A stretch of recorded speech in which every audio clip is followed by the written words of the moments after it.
दिवशी संध्याकाळच्या वेळी विनायकने एक साहसी कार्य केले। त्यामुळे विनायकचा लहान भाऊ जितू फारच प्रेरित झाला।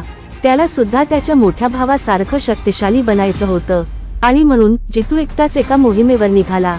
त्याने एकट्यानेच वाटेत येणाऱ्या विविध संकटांचा सामना करायचे ठरवले, पण गडबड झाली। नरकातून आलेले अनेक भयानक राक्षस जितूला खाण्यासाठी त्याच्या मागे पडले।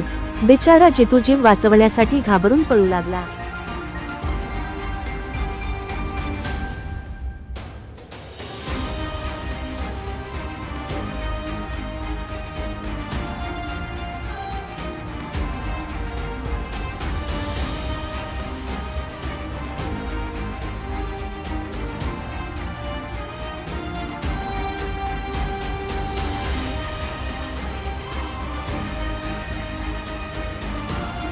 राक्षसांपैकी एका राक्षसाने जितूवर झडाप घातली, पण तितक्यात आपले हिरोज हिंदू रेव्हेंजर्स तिथे आले।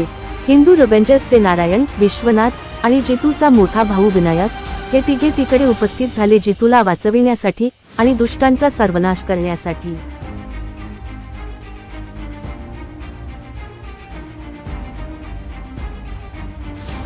राक्षसांना प्रचंड राग आला। त्यांनी हिंदू रेव्हेंजर्सवर हल्ला केला, पण हिंदू रेव्हेंजर्सनी सुद्धा चोख प्रत्युत्तर दिले। नारायण, विनायक आणि विश्वनाथ यांनी लाथाबुक्क्यांनी प्रहार करून सर्व राक्षसांना परत नरकात घालवले।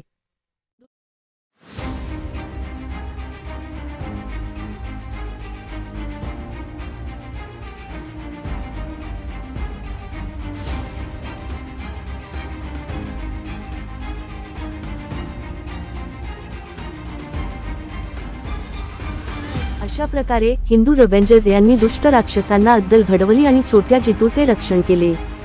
जितू त्याच्या मोठ्या भावाचा हा आणखी एक पराक्रम बघून पुन्हा इन्स्पायर झाला।